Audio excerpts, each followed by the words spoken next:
Good evening, good afternoon, good morning, however you're watching. Welcome to Talking Packers with Steve. Welcome to the Sports Talk Network overall. And tonight we're going over what was Week 13, what is Week 14, all that and in between.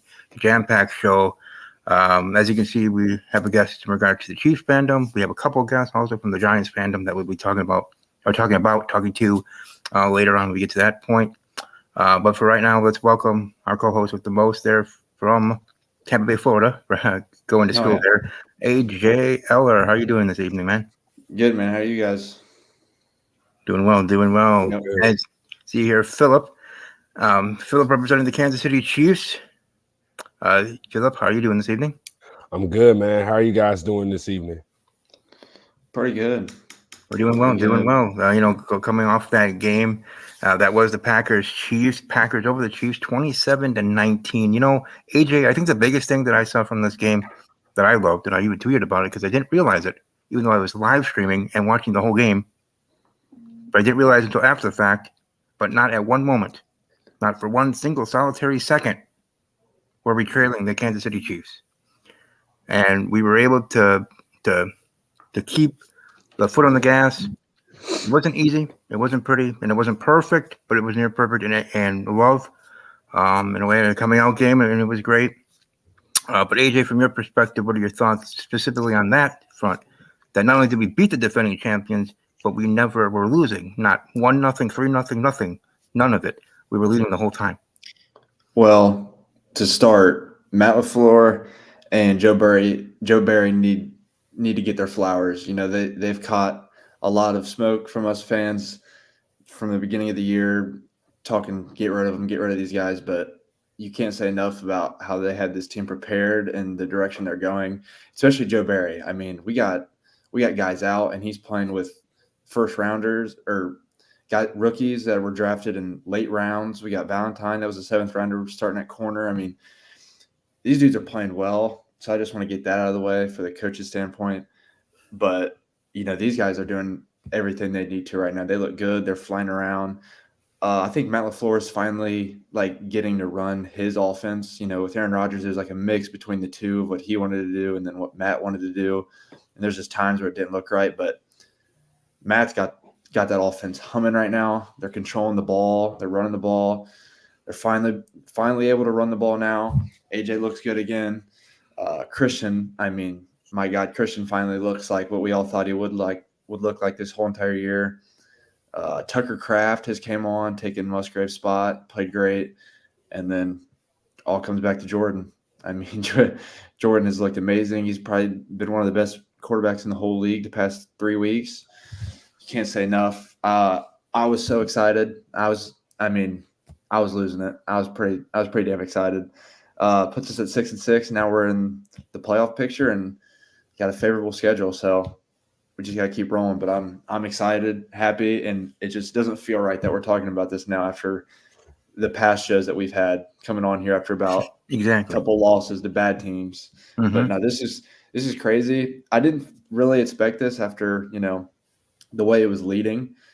But no, you can't say enough about this coaching staff and about how much these young guys are buying in. You can see it in their celebrating videos in the locker room with Matt screaming, Keyshawn screaming. It's great, man. Gives me chills almost. But no, it's exciting and big one for the Pack. Just keep rolling. Right. Getting into the playoff hunt, being in the playoffs technically as of right now. Philip, from the Kansas City Chiefs side, you guys doing your live stream there on PSF. What were you guys thinking as the game was going on, let alone at the end aftermath? Oh man, we've had now this is the fourth game that we have streamed, and we have had a lot of a lot of cursing, a lot of just bullshit, just disappointment overall, man. Just the fact that you guys, I gotta say, congratulations to you guys. You guys did an amazing job, especially with keeping the lead throughout the entire game. It was frustrating. It reminded me of the Denver game. Um, Before this one, the Denver game, we were having the same issue trying to score. And even though you guys scored 27 points on us, you got to give credit to our defense because our defense was still, giving it all. And even we mentioned, even Steve, I mentioned to you and Bernie before the game in the preview that the defense was going to get tired because they can't keep trying to take up for the offense when they can't score points. And you saw that lastly at the game. Even that last play with Sky Moore was so disappointed in him stopping in that route. It was just really just disappointment and anger. And I have to mention this too, guys, and you guys got to admit this at least too, because if it happened to you guys would be saying the same thing too. Like if you still had MVS and MVS had the same issue, like let's say if it was against the Tampa Bay Buccaneers in that NFC Championship game, right? Yeah. Let's say if that same MVS pass was thrown at him, and let's say Sean Murphy Bunting, who played with the Bucs at that time, grabbed him, and that happened too. Let's just say after that play, it really pissed us all off. And, before, and after that was, the Hail Mary play where they mentioned they pushed Kelsey. But I feel like that's one of those that, they're never going to call for real. But I think the MVS one was the one that really got me the most. But what really made me more mad the most was the Sky Moore play. That's the second time Sky Moore had 2 opportunities to make a big play. And he's just proving himself to be bigger than a bust, because like a first round bust is a bust, but if you're a second rounder who has high potential and you're not performing, then you're up there on that list, even with the former first round bust. It's just not looking good on his end. Yeah, AJ, what are your thoughts on that in regards to I've heard in social media, in other words, since the game, that play, everything that could have been a pass interference, but then also a couple plays earlier or whatever it was with the Patrick Mahomes, where he was still in bounds, late hit call, so Owens, that thing. So what do you think? For the Hail Mary, that more times than not, the refs are never going to probably throw it on a Hail Mary just because they don't want to be the deciding factor. But going back, I agree, definitely probably should have been a pass interference, but I think the refs hold that flag just because they definitely knew they messed up the call before. I mean, Patrick was clearly in bounds. Was he running out of bounds? And was the hit probably like unnecessary? Probably, but it was a legal hit. I mean, both feet were in bounds, and is what it is. I mean, felt like it really went either way. I felt like the whole scenario was a mess that last possession. There was so much going on, and a lot of missed calls and whatnot. But you see stuff like this happen all the time in the NFL. There's definitely problems, and stuff needs to be cleaned up from the stripes. But I felt like it was just a makeup call. They just didn't want to call it after they know they messed up, but who knows? But I'm sitting here as a Packers fan. I'm all right with it all, so I'm just gonna leave it as that, though. Yeah, I guess we move on, but it's understandable. Look, if it was against us, whether the NFC Championship game, any game, especially during this season, this time of the year, every game is important, especially for our Packers, AJ, and trying to get into the playoffs and all that. The Chiefs on their end, the Jaguars getting that loss, they stay ahead of them. As of right now, the Dolphins are the number 1 seed in the AFC, so that's an interesting look on that end. But in regards to the offense, I was saying in pre-games and otherwise that we need to start off hot, and as we did against Detroit, the deep ball and getting some touchdowns and being able to score more than 3 points and a half. Doing that continuously and being able to do that against Kansas City was no easy feat. I know I made the joke with you, Philip, in our pre-game show with Bernie about, do what the Lions did. And then you mentioned, who was out, and that is very true. And though, with him back in there the other night, we still were able to do something, but he also was there. So we didn't totally take him out of the game, but we were at least able to control the line of scrimmage and be able to get downfield, part of our wide receivers. But Phil, what were your thoughts on the game plan from your team? The Packers have the ball first. Your defense, against this Packer team that's been left for dead, since our own losing streak and whatnot. What were your thoughts at that moment? Like how you thinking this first series was going to go on the defensive side? When I look at this defense, the defense, like I mentioned, they've been doing their thing all year, holding us up. And you just saw on Sunday, the result of you guys winning was the fact that it was the result of the defense being so tired. And you saw Brian Cook get hurt and some of our guys getting hurt. Tranquil, Amani got hurt, but he came back out there. Chester Reed kind of messed up his knee a little bit. Well, not knee, but his ankle. but he came back out there. But you starting to see it on the guys that was, all the injuries starting to pile up on them late in this season. And once again, when you're not getting any production besides Kelsey and Rashee Rice, and as I mentioned too in the preview show, those two was going to be the two leading receivers, but we didn't see anything of Watson. So you don't see nothing of the other guys.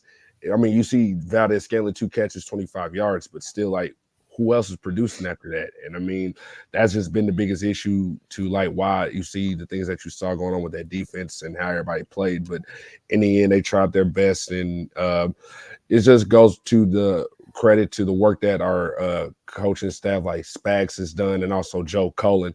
Joe Cullen is our defensive line coach, and without him, the Baltimore Ravens, when they had Lamar Jackson in that defense, wouldn't have been the number one defense from 2016 to 2020. And he's a big part of why our defense has played the way they've been playing, the bend don't break type of defense. But yeah, I mean, you guys got us with this one because you took advantage of us when we were tired, and been a long season with being one of the best in the league. I mean, when you're a top 5 defense and your offense is still not scoring points, you can tell stuff is different a lot. So, yeah.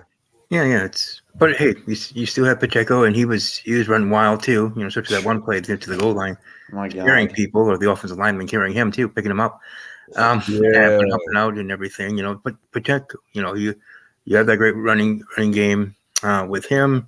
Clyde Edwards-Helaire, still on the roster and still plays well, and sparingly from what I see from the outside looking in. So what do you think about in regards to that two-headed monster? Do you think they should try to divvy it up a little bit more, or just keep it with Pacheco or Isaac as the number one and true back?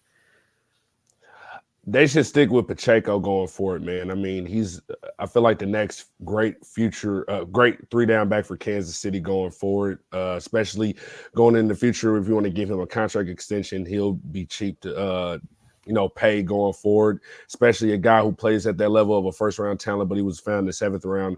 You keep Pacheco out there, and especially on occasions, you got to have Clyde out there, especially inside the 20. I don't like it on occasions when they put him out there on plays where Pacheco should be out there. And we're also looking at Jerick McKinnon coming back, because McKinnon's our big-time pass-catching back, especially when you get him and Pacheco catching out of the backfield. I think that's one of the keys for our offense to score more points and have more success. I mean, McKinnon out there, I think, made a difference too. I mean, if you have McKinnon out there, you could game plan for a lot of ways up to opening the field vertically down the field, especially if you're trying to stretch the entire space of the field, especially if you're going east or west. And we don't like the east and west plays, but if you're trying to game plan, McKinnon would be one of those guys featured. But we'll look and see what his progression. But until then, you got to give Pacheco his opportunity, because he's on pace for 1,000 yards, and he'll be our first 1,000-yard rusher since Kareem Hunt in 2017. And next week, if he plays, hopefully he don't get no suspension with that play on Sunday where he got kicked out, he's 12 yards away from getting 1,000 yards from scrimmage. He'll be our first 1,000 yard from scrimmage running back since Darrell Williams 2 seasons ago. So Pacheco's sky's the limit. He has the opportunity to be one of the best in the league, and he's 5th in rushing yards right now. Yeah, it's great to see it, especially being a late draft pick and being a good pickup for the Kansas City Chiefs. So I'm happy for Isaac, and it's going to be interesting moving forward in regards to the Chiefs' schedule. They might lose this one, but then they have to face Buffalo, and that's going to be a tough task. The Bills team trying to get back into the playoff hunt themselves. Can Buffalo have an upset in a sense and whatnot?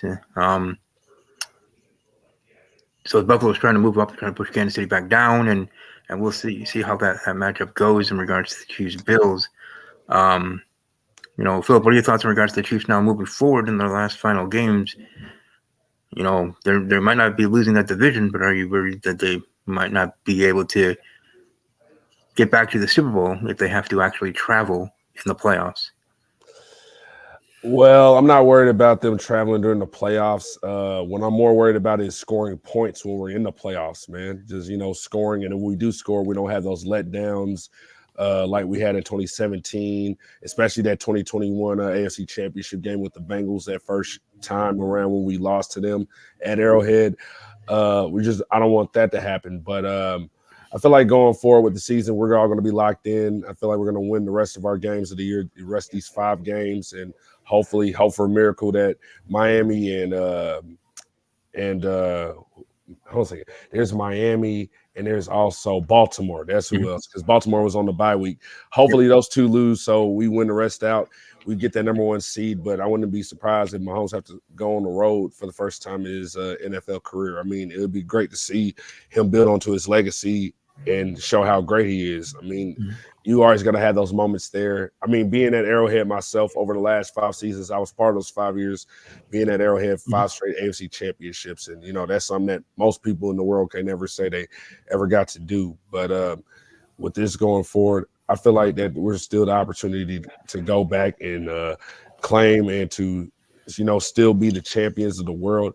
But we just got to fix these errors, man, especially not scoring points. I mean, we look at Matt Nagy as our offensive coordinator. It doesn't make any sense where you had Alex Smith, where you were 5th in points when you had Alex Smith, and you were 8th in total yardage. Actually, no, you were 5th in yardage, 8th in points. This time around with Mahomes, you are 5th in yardage, but you're 11th in point scoring, and it's not a good look. I mean, we got to do something about that, and Matt Nagy's way better, because I want to know, where's the Matt Nagy that when Kareem Hunt fumbled the ball the first time in New England, he got over there and just told him I believed in him, and ever since, Kareem never looked back. Where's that guy at? I haven't seen that guy. It's almost like that guy is somewhere locked in Chicago somewhere, and whoever that Matt Nagy was who took over the Chicago Bears from that year's, his clone or whatever is taking over. I'm like, I want that Matt Nagy back that was the motivator, who got guys on the sideline going in. If we just take care of that issue while our defense is still holding us down, we'll be all right. Give Rashee Rice the ball more. Keep feeding Pacheco. Open up, have those guys open up so Kelsey can find the openings in the zones to make the plays going forward. Yeah. AJ, in regards to the Packers defense being able to beat the Chiefs, what do you think were the key players in regards to our side to be able to get this win? Shoot, key player. Well, Keyshawn off rip. I mean, that pick he had was unbelievable. The over the shoulder catch, turned around.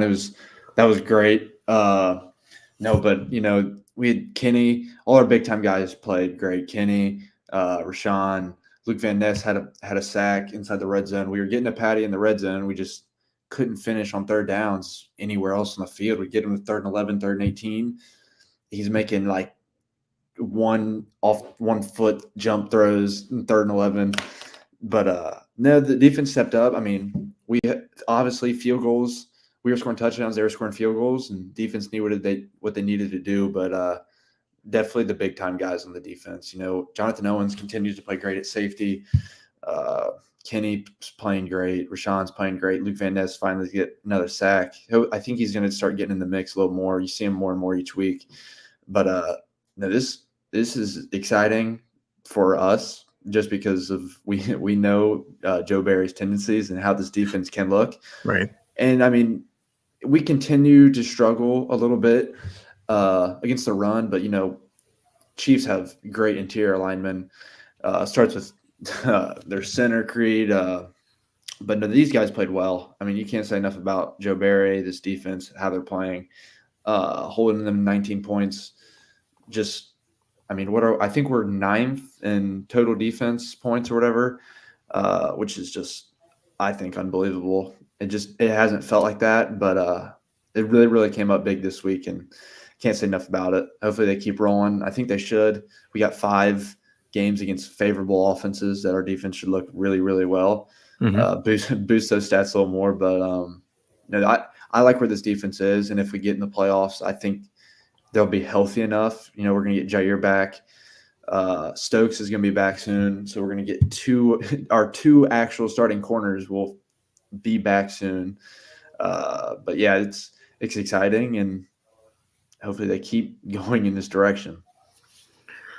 Yeah, I know. In regards to where we were, if we go through these 3 games facing the Chargers, Lions, and the Chiefs, and be able to get these wins when some Pack Nation were taking them as L's and trying to figure out how we get the playoffs after our hardest stretch of the year. Hardest stretch of the year, and we win 3 in a row. And now we have 5 games where we should be favored. Yeah. Oh yeah. And should be able to get the wins, and whether they're on the road or at home. We finished against Chicago, so the Chiefs, wanting to win out to, again, they're not going to be falling too far. They're not going to be out of the playoffs, but they're trying to at least hold on to stay up, above Jacksonville in general. And the Packers are trying to win out here on our end to make the playoffs. And for a team that had only 2 wins at one point there, AJ, to maybe have 11, that is a interesting turnaround. It would be crazy, no doubt about it.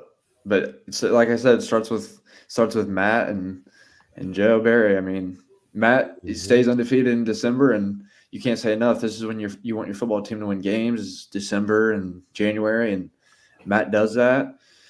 I'm hoping he can get a playoff, get a playoff win, but you never know. But no, I'm happy for Matt. He got some dirt thrown on his name early in the season, and it didn't look like he was good enough to handle this young team. But the front office, tip of the cap to the front office, this is exactly what they envisioned years ago when they wanted to take this route with Jordan and these young guys letting go of all our old guys. Obviously, you can look at the Jets. They got all of our they got our retirement home over there, and it's not working out too well besides Aaron Rodgers. But with Randall Cobb and Lazard, it was great, going this direction. We're the youngest team in the NFL. Average age is like 25. It's great, and the future's bright. Yeah, it's really interesting. Philip, in regards to the Chiefs, after taking this loss and of course wanting to bounce back, what do you expect to see from them against the tough Buffalo Bills team you have in the next matchup? I think it's going to be kind of a high-scoring affair, kind of. But Josh Allen's going to give us his best. Diggs and Davis is going to be kind of a problem, but I feel like our secondary is going to hold them. But I think Mahomes and the offense is going to bounce back. So early prediction, got Chiefs 21, Buffalo 14. All right. Yeah, I probably would go the Chiefs to get the win there. So they're going to be a good matchup there with the Buffalo Bills, as much as we have our matchup against the Giants on Monday Night Football. So it's going to be on primetime again, as we were just squeezing against the Chiefs. But yeah, at least that's everything I need to bring up in regards to this Chiefs game. Certainly was a good battle. Like I said, we were fortunate to go through the whole game, not even trailing, and be able to get the win, as we like to see it. So. The Packers over the Chiefs. We go to 500. We're at number 7 in the NFC for the playoffs. The AFC is looking, as we said earlier, about the AFC. But for the NFC side, with the Vikings, Cowboys, Seahawks, and others battling for those wild card positions, it's certainly going to be an interesting battle in the NFC to see who does get those slots. But Philip, thank you for joining us. We have to go. But if you want, welcome to promote or share whatever else you wish to say before you bid us adieu. All right. Well, shout out to my family at Chiefs Focus, JP, Caleb, Thiz, Quentin, Brad, Justin, all you guys, man. Shout out to you guys, to my people at the Self-Advocate Coalition of Kansas here in Lawrence. Love you guys. To my people back home in Kansas City, Kansas, Mama, David, Merlin, I love you guys. And Chiefs Kingdom. Hey, let's get this W next week in the Packer Nation. Good luck for the rest of the season. And, hey, man, y'all just went out. That'd be impressive. The Packers getting to the playoffs with Jordan Love, even that Aaron Rodgers couldn't do that last season with these same receivers. That says a lot right there, especially with the team and development and working with those guys. You guys stay with that plan just like how the Chiefs built it with Mahomes. You guys should be all right going forward. So thank you guys for letting me come on, man. Salute, man. You have a good evening. Yeah, man. Thank you. But yeah, this is an impressive win, of course, AJ. Have facing up against the defending champions and being able to get the win, like you said, the hardest stretch of our season. And now we have 5-game stretch where, you would assume to be favored to get the win, but you never know, right? The Bengals just beat the Jaguars. Yeah. So, with their backup, but, you never know. But from the outside looking, as fans, we feel that we should be able to get all these games and be 11-6. Like, what would you think in regards to the Packers if we actually did get to 11-6 in whatever position we'd be in the playoffs? If we win out and we're 11-6, I'm not going to be worried about anybody in the playoffs. I'm just going to say it right now. there would be tough matchups, there's no doubt. But this team can win anywhere against anyone. I believe that this defense is playing well. Our offense is playing well. If we're 11-6, that probably puts us probably at the 5. I would think we could probably sneak into the 5, and then we have a tough game on the road, but no one really scares me that much in the NFC. The 49ers I wouldn't want to play, but it'd be great for Green Bay to be 11-6. It's kind of what the record I predict them to be, but after the past couple of weeks that we had before this win streak, it looked rough, and I was not expecting that. So I'm happy for this team, and hopefully we can keep it going. We can talk about playoffs all we want, but realistically, it's not what we were talking about a couple of weeks ago. So we should just keep it on hold for now. But yeah, it was good. This past week was exciting. Hopefully we can keep the ball rolling.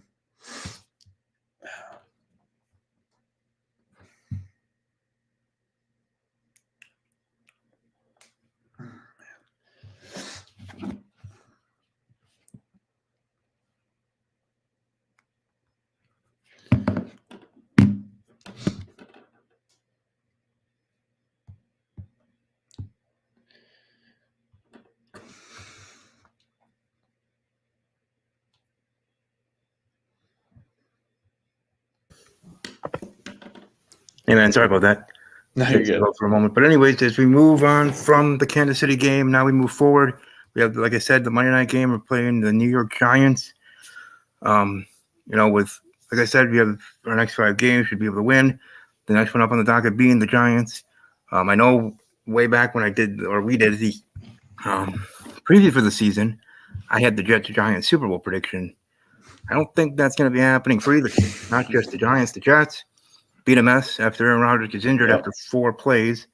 And now there's infighting and whatever's going on for that New York team.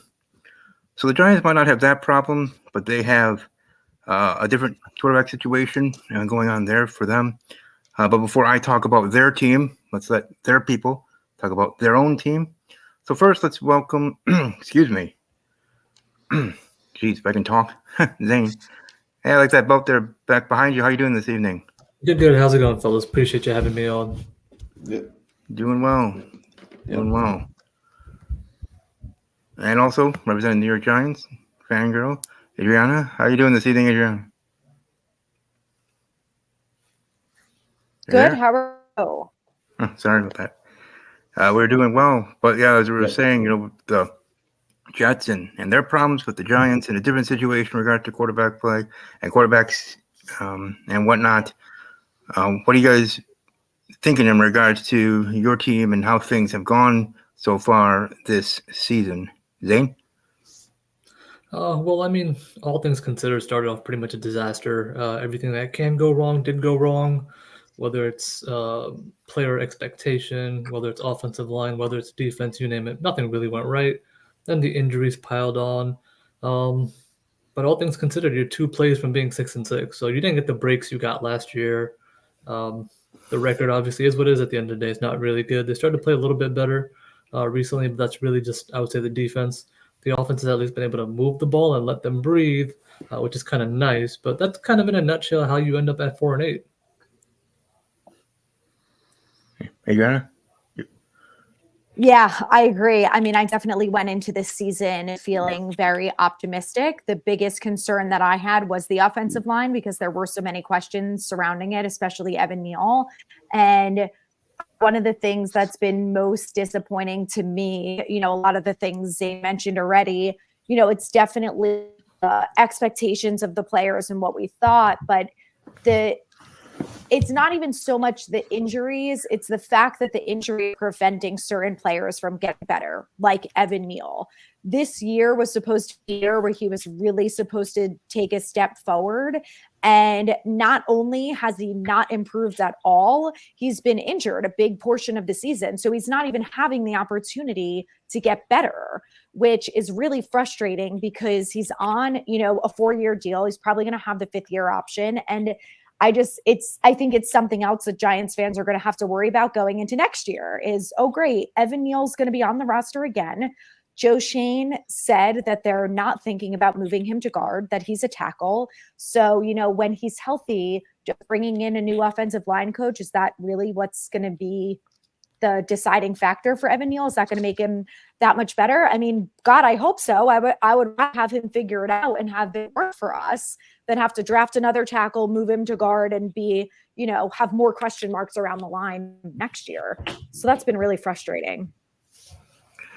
Yeah, and of course, from our vantage point from the outside looking in, AJ, what are your thoughts in regards to watching the Giants here through the season from your end? Yeah, like they said, it just started off on a bad foot. Everything that went wrong has gone wrong for them between injuries, defense, quarterback. Saquon got hurt; he's back now, but it's all gone wrong for the Giants. They got a lot to figure out, but I mean, I don't really know where they can step first. I feel like there's a lot of areas that they could go ahead and fix before, like maybe you say quarterback, but I don't know. It's tough to say. It surely looks like a mess, but hopefully they can figure it out. I mean, they were a playoff team last year, and I found them to be dangerous. Like going into that Philadelphia game, I thought they were going to have a shot. It didn't end that way, but gave like other fans, the Giants fans, and other people that watch football hope for them to maybe be a threat this year. Didn't really go that way, but hopefully they can figure it out heading into next season. So, yeah, that's a good thing you bring up in regards to what's the main concern, what's the biggest thing that needs to be fixed, quote unquote, in regards to the Giants to improve to be what I thought they were going to be. Other people outside of the Giants world thought they were going to be, could be this season. So with you this time, Adriana, what do you think is the number one thing that the Giants need to do to fix out of all the woes or issues that you believe the Giants have to try to be what they can be? Yeah, for me, it's got to be the offensive line because there are that to me is the beginning of how we fix this team because we've seen how the defense has turned it around. Yes, we have issues on special teams. But I think that ultimately, if we can get the offensive line figured out, then regardless of who the quarterback is, regardless of whether or not they sign Saquon Barkley again, regardless of who the wide receivers are going to be, it's all going to start up front. And getting that line squared away is going to be the first step to having a successful offense. I mean, our defense has been able to hold teams to under 20 points. So if our offense was moving the ball better, we would have had a way better shot at winning these games than we did, prior to that. So for me, that's the number one concern, which is ridiculous because it's going on 11 years at this point, but it has to get figured out. Zane? Yeah, I mean, Adriana, same boat here. We've spoken before. Adriana's great. Similar thought process here. Same thing, right? It doesn't really make a difference what you attempt to do or not attempt to do if you can't get some type of blocking. And you see that around the league. It's not a Giants-centric issue. It's a league-wide issue where offensive line play isn't really that good. However, it's just been bad for us for well over a dozen years, and it continues to be porous and the biggest issue almost every season. So you're back at the same place you've kind of been, right? You had if Evan Neal takes a step, but then he gets hurt and he doesn't play, missed 3 to 5 games last year, missing games this year. What's going to happen at your guard situation? Bring in Justin Pugh off the couch. Your center's a rookie, not doing too bad. Your left tackle's still one of the best left tackles with a sprained MCL. So you got one piece that's really, really good, and then you have questions about development across the line. Yeah, I think at least from what I'm hearing in regards to social media, whether it's Giants fans or outside, I know we talked about this in the preview for the season in regards to Danny Dimes and people calling for him and all that. I would say that how things have gone since his injury should prove that more Giants fans would now be on the bandwagon of wanting to keep him because of how things have gone wrong since. You think that's true, or you think that's non-factor and the offensive line is the bigger issue and has nothing to do with Danny, and if we should keep him or let him go in New York? From my DMs, I would say a lot of Giants fans say we don't care about the offensive line. Jones has to go. I cannot tell you the amount of people who have said to me, we need to cut Jones next year. And the only thing that I have to say to that is that's not happening. So just accept that Jones is going to be on the team. His contract is through next year.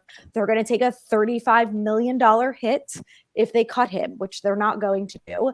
I think you can equally blame both. Joe Schoen also said in his press conference that Andrew Thomas, Saquon Barkley, Darren Waller, and Daniel Jones played a combined less than 40 snaps together. And those are the four, in theory, best players on offense. And when you don't have them playing together and the rest of the offensive line is a disaster, I think you could put Tom Brady back there and it would still be atrocious. So Jones made mistakes. Absolutely. He did not look good at all. I was expecting him to play better and he didn't play well. So he definitely has some things that he has to improve on, no doubt. But I also think that he got hit a million times and probably was playing very scared, which also didn't help him. So, he tried to force plays where he shouldn't have, something that he's worked on, and it got better last year. It's like converted back to that guy because of what happened with the line. So I think everyone deserves blame. And I think that you can't just say, well, if we had any other quarterback, that it would have been fine. You're on mute, Steve. Oh, sorry about that. I was muted. Anyway, Zane, what are your thoughts on that in regards to Daniel Jones, if he should be back or not be back? What are your thoughts for Daniel Jones? Whether I think he should or shouldn't, kind of irrelevant. I think Adriana already said it. He's going to be back next year, whether you like it or not. What his role is going to be is the TBD, right? That's the part that people aren't fully sure about. You have your people of he's got to go, replace him, stick with him. You're always going to have fans on whatever side they land on. For me, it's back to square one about get the offensive line fixed up. Let him compete. If he's your guy, great. If you want to draft your own guy, also great. I don't really care how you get it done. Just get it done. It's about sustainability for the future, and that's all I really care about. The names I'm very indifferent to. We've all seen our best players get traded, cut, released, whatever. So that's not something I'm too, stuck on that it has to be this guy. All right. Well, heading into this game, Giants versus Packers, AJ, what do you say in regards to the Packers defense, the key things that we need to do to be able to get the win from that end? Well, limit Saquon Barkley. Last year when we played the Giants, it was Saquon Barkley just party, whatever it was. He went nuts. He went off, and it was the whole reason they ended up coming back and winning that game. But no, this defense has played well, but they need to keep their foot on the gas, and it's gonna have to happen this week with Saquon. We limit Saquon, Rashawn, and Preston. Get back to the quarterback. They're going to cause problems. I feel like our D-line and our edge rushers are going to be good enough. Our DBs are good enough to guard their receivers. I think it just all starts with Saquon. We stop Saquon. I think it's pretty simple. Our offense, I believe, will put up points. It's just got to be centered around Saquon. So, yeah. Right. No, I agree. In regards to also getting pressure on DeVito and make him uncomfortable early and be able to build from that. I would say in regards to our defensive keys, main two keys in regards to the game. But in regards to the Giants offense, are you guys thinking of being the main catalyst in regards to for you guys to have a chance to get the W? Adriana? I mean, I think if your defense limits us to 10 points, we have no chance of winning this game. So I think the biggest thing for the Giants is they have to score points and they have to do it early because it's going to be really hard for them to come out of a hole. So like you said, if the Packers defense does a good job of limiting Saquon, we have to get the ball through the air. And, DeVito's done a really good job of not turning the ball over, which he's going to have to continue to do. But ultimately, you've got some young, speedy guys on this team like Hyatt, Robinson, Slayton should be involved. So, they have to be consistent. Tommy's got to make the throws and the line has to hold up. I mean, if he gets sacked 10 times again, it's going to be really hard for them to come back from that. So, we're not playing the Patriots. We're not playing the Commanders. The Packers look really good against the Chiefs. So, if it gets out of hand quickly, and I think the Giants go down 14-0 like the Chiefs did, I don't know if they're going to be able to come back like the Chiefs were able to. Zane? Yeah, for me, it's all down to the defense and just some key things, right? The Packers right now playing really well, turnover free, right? No turnovers on offense, so that doesn't, necessarily become a magical thing. It's why you're playing well. It's why you've won 3 in a row. The Giants have won 2 in a row. The Packers aren't good on the road, 2-4. The Giants are trying to get back to 500 at home. They're 2-3. So a little bit of shifts that you're hoping for. They're going to be beneficial to one and not so much the other. More importantly, it's going to be on our defense. They've created a ton of turnovers the past 3 games. I believe they've created 11 turnovers in the last 3 games alone. 6 against Washington, 3 in the last game against the Patriots, and then 2 against the Cowboys. So the defense right now is doing all it can. The offense can score a little bit, maybe drag out the game. Your run defense isn't that great, but your pass defense is better, and you get good pressure. So you got to watch out. Can the offensive line just hold up to be functional enough, and maybe kind of do a little bit of ground and pound with the big play here and there. Neither team is good in run defense, right? You guys could run on us too. So it's really going to come down to the Giants defense and being able to stop your offense and create some turnovers. If you can do that, I think we have a chance. I don't know if we're going to win, but I think we have a much better chance. All right, and AJ, in regards to the Packers offense, what do you think are main keys to the game in regards to getting the W from Jordan Love in the offense? Yeah, just keep doing what we've been doing.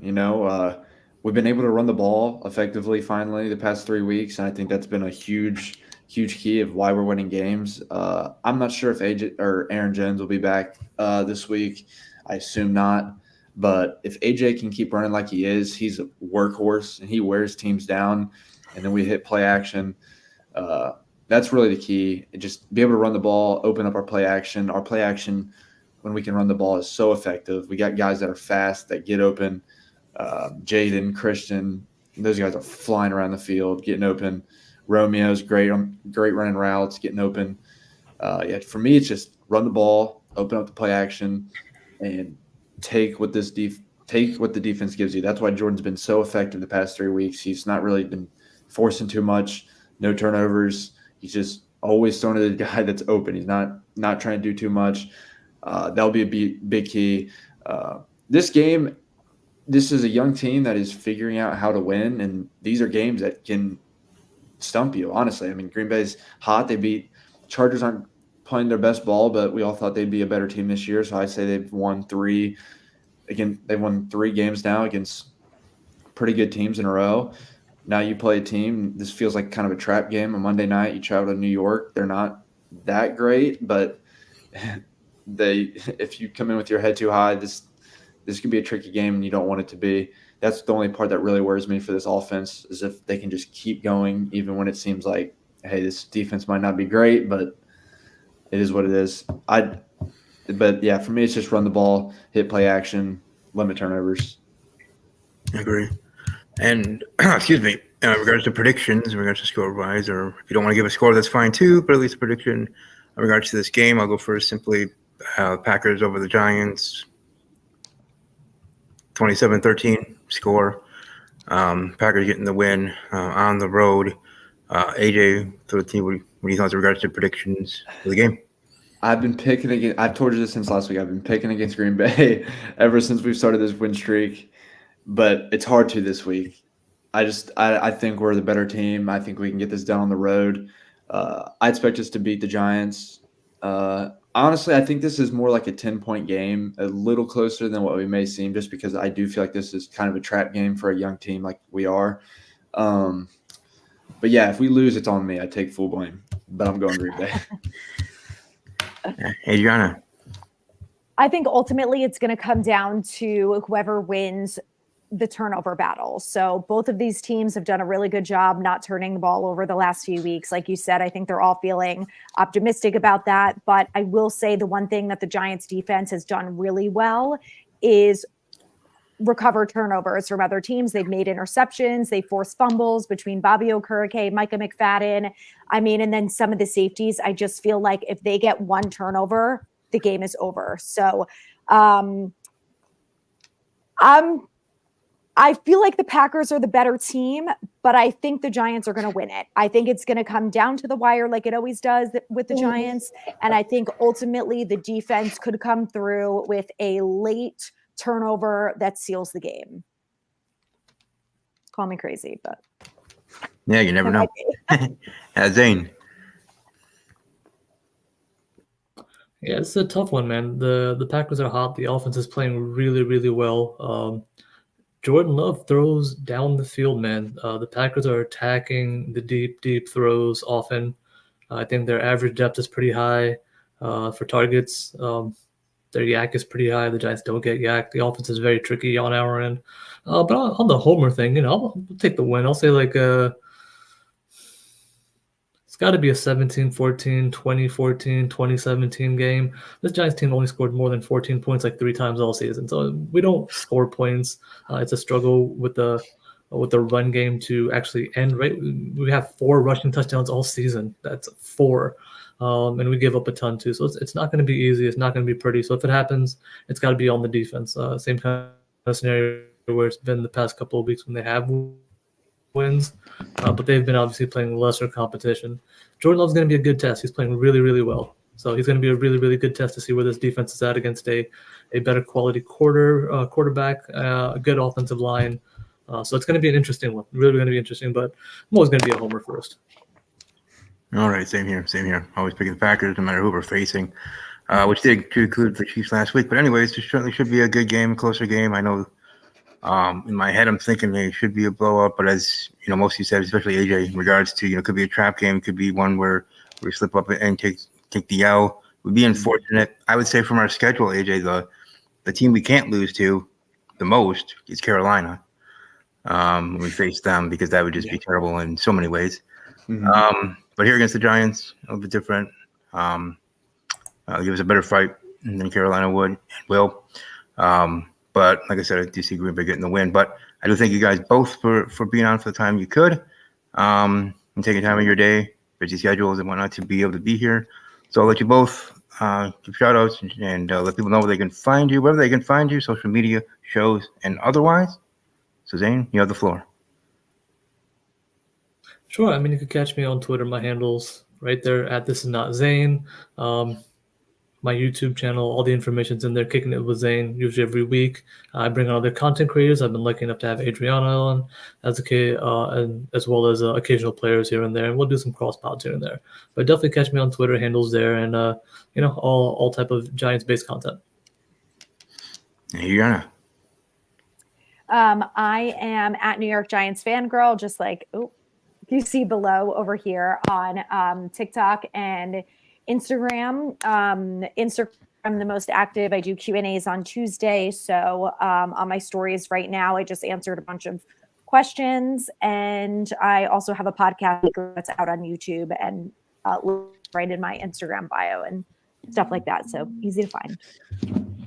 Right, exactly. Definitely check out both their content. I know in regards to Adriana's show, it's also on Spotify. So people that listen to podcasts that way can find it there. Subscribe and enjoy there. So I thank you. Like I said, thank you both for being here. Hope you guys have a great evening, and I guess good luck in regards to the game itself. But yeah, appreciate you guys. Good luck, man. Hope it's a good one. thanks. Yeah, good luck. All right, thanks. Yeah, thanks for having us. Good luck. AJ, we, like I said, we have the Chiefs, we had our 3-game stretch, and now we're having, in regards to the Giants, the Panthers and other teams and other games, again, like we said, 11, we could have 11 wins. I mean, if I don't know. I know we talked about this last week. If the Lions do this, do that, blah, blah, blah, we could still have the division. But to me, I don't know if the division's in our sights, but I think definitely we win 11 games, we're going in the gosh darn playoffs. So, does that matter to you, AJ? Like, if we have this winning streak, does it matter to you if we won the division, have a home game, or just get in the freaking playoffs? So for this team, I'm going to say get in the playoffs. But if it was somehow possible, like we talked about this last week, right? I said for the Lions, if they lose to the Saints, it could become a reality, and then they end up pulling away. It got interesting. I don't think we're going to be able to do it this year. Win the North. I mean, it sucks. It's just how this season started. But I do like where we could finish if we are 11-6. I'm hoping we just can't be in the 7. I don't want to play San Francisco or Philadelphia first. I'm not scared of Philadelphia. I'm just going to come out. I'm a huge Philadelphia hater. I think they're posers and they act tough and they don't scare me. They really don't. Their defense is weak. It is what it is.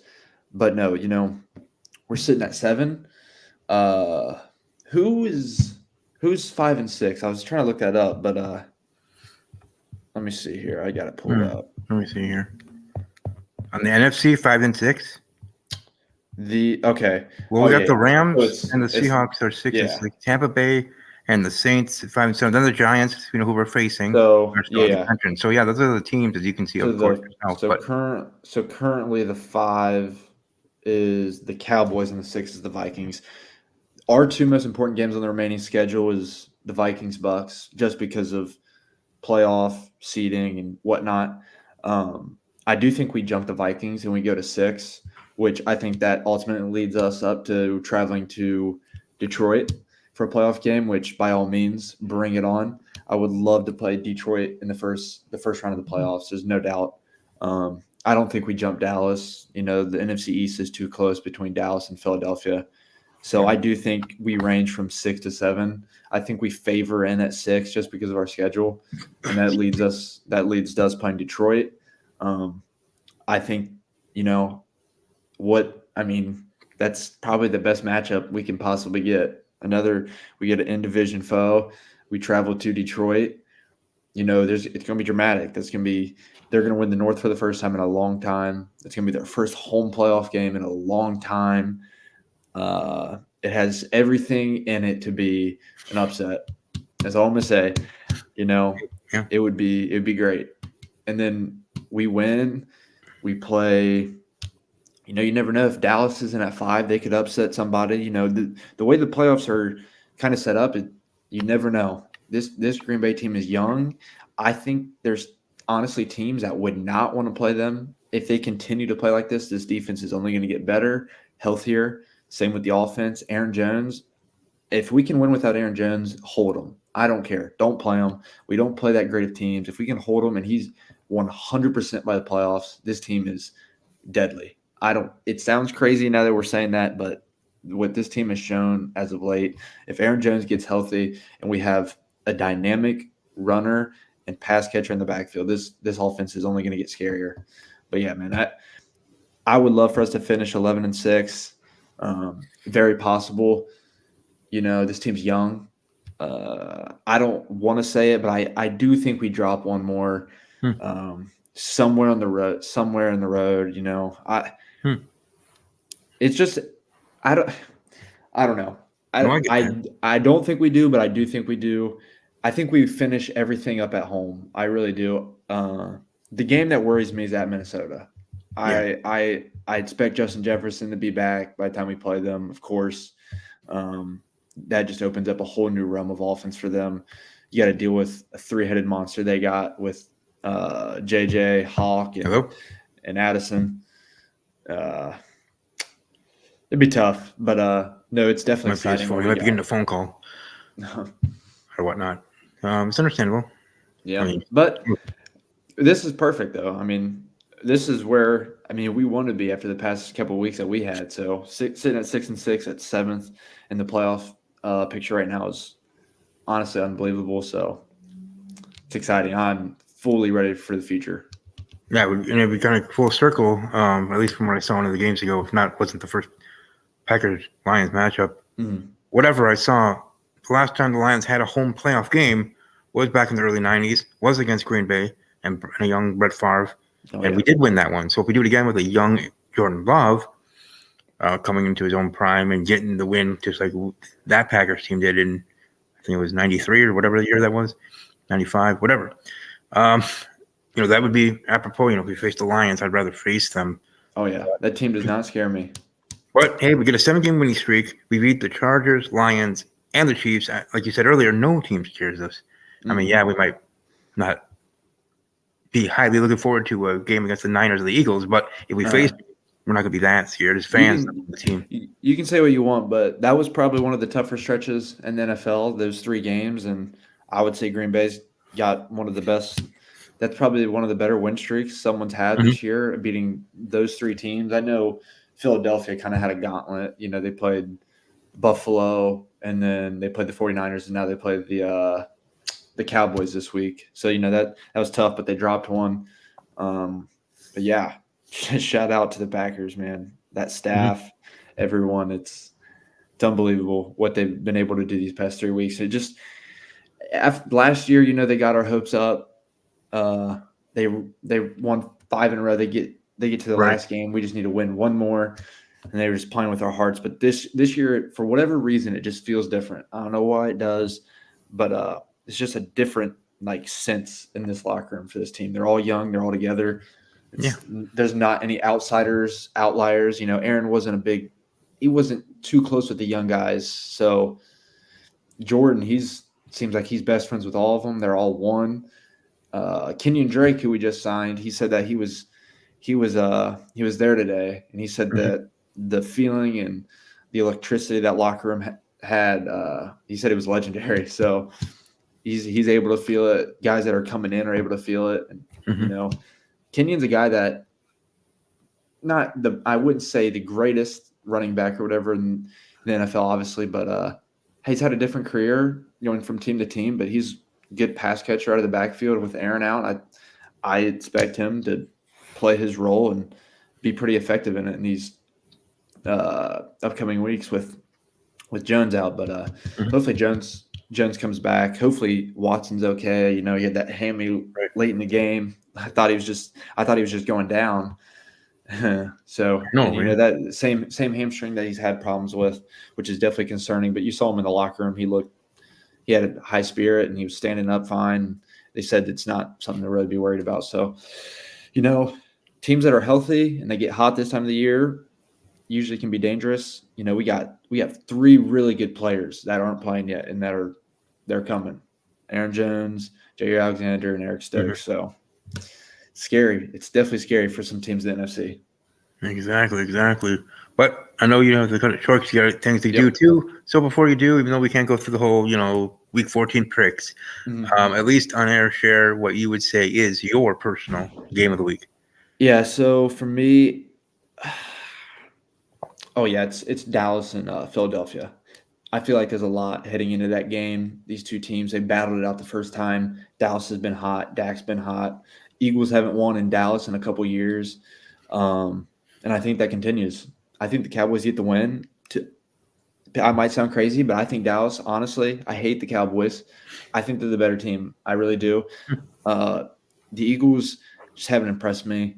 This offense, it just feels like they take a step back, like week by week almost. And the defense is Swiss cheese. Their defense is bad. It is bad. Teams should not fear them. I think Dallas is going to be able to run the ball this week. Dak's going to have another big game against them. CeeDee Lamb will have another big game. I do expect it to be close, but I expect Dallas to get this win and start to really put the pressure on the Eagles for the NFC East. But, yeah, that's my game of the week for sure. All right. Well, good due to you, like we do every week. Before you say goodbye, let them know if they can find you and any other last words you wish to share before you go and get things done. So Twitter, Instagram, just AJLR1. I was pretty active on it for the this past game. Yes, sir. I was ready. I was going nuts for this past game. So that happens every so often. But yeah, that's where you can find me. Just finish off, man. Just let's keep this thing rolling. 6-6. Let's get another one this week. Go Pack, go. Yes, sir. Yep, man. Good evening, man. Yep.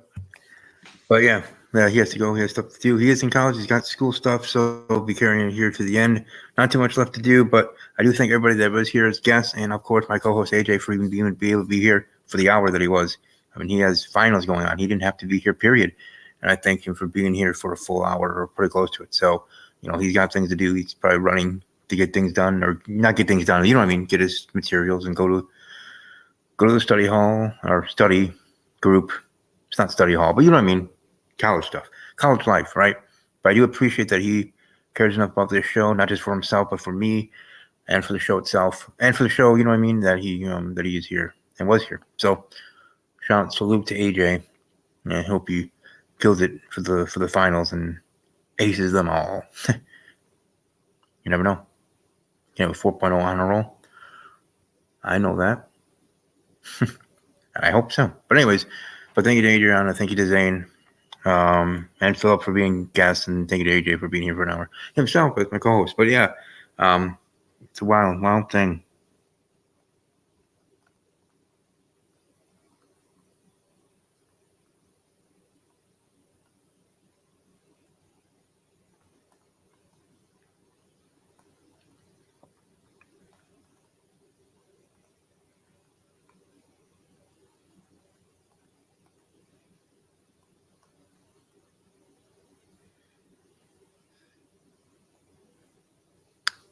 But yeah, anyways, let's go through what was week 13 as we usually do. What is week 14? Week 13, Cowboys over the Seahawks 41-35. Colts over the Titans 31-28. Falcons over the Jets 13-8. Lions over the Saints 33-28. Texans over the Broncos in that big matchup 22-17. Chargers over the Patriots 6-0. Cardinals actually win and beat the Steelers 24-10. Steelers lose their quarterback though in that game. Dolphins over the Commanders 45-15. Buccaneers over the Wolf Panthers, who are now officially eliminated from playoff contention. That might not have been a shocker, but they are the first team of all 32 that are, of the 32, of course, that are eliminated from the playoff contention in general. The 49ers over the Eagles, 42-19, a big statement game for the 49ers, kind of a revenge game from what was the NFC title game last year for that team, but I'm happy for them to win. The Rams over the Browns, 36-19. Of course, we talked about earlier, Packers getting the win, 27-19. We had a great time talking with Philip. Bengals over the Jaguars, 34-31 in overtime. Trevor Lawrence gets injured. He's day-to-day. Hopefully he's able to keep playing because I want Jacksonville to do some damage in the AFC. I mean that. So week 14, here are my predictions personally moving forward for what is this week of week 14. I have the Steelers over the Patriots, 17-3 in this game. Then I have the Texans over the Jets, 45-16. I have the Ravens over the Rams, 27-3. I have the Saints over the Panthers, 13-10. And for me, my game of the week is the Bengals versus the Colts. Well, actually, it's in Cincinnati, so sorry about that. Bengals, Colts. And for me, I have the Bengals getting the win, even with their backup, Browning, who did great there in the Jacksonville game. But I do like Gardner Minshew. He's a cool dude. I've liked him since the beginning of his career in Jacksonville. But anyways, yeah, so I'm going with the Bengals over the Colts, 23-20. Buccaneers over the Falcons, 45-42. I have the Jaguars over the Browns, 27-13. I have the Lions over the Bears, 9-3. I have the 49ers over the Seahawks, 45-16. The Vikings over the Raiders, 27-12. I have the Broncos over the Chargers, 35-23. I have the Bills over the Chiefs, 37-35. I have the Cowboys over the Eagles, 27-23. Of course, I have the Green Bay Packers over the New York Football Giants in our matchup. I think I said like 27-13 type of score. And then the other Monday night game, there's two Monday night football games. Dolphins over the Titans, 27-13. So those are my predictions in regards to the games, and of course, talking about the last week's games. But certainly do thank everybody that was here. Had a great time. And I hope you all have a great rest of your evening and all that. For whoever's still watching live, I do thank you for being here, hopping on and off. And to Adriana, to Philip, and to Zane, I thank you for being a great guest and be able to be here. And of course, my co-host with the most, AJ, being here for the hour that he was able to. And now he's focusing on his finals he has here in between the breaks, the Thanksgiving break and Christmas break. But yeah, I hope you all have a great rest of your evening. Enjoy the weather in your area as well. I like weather. And above all else, as always, take care.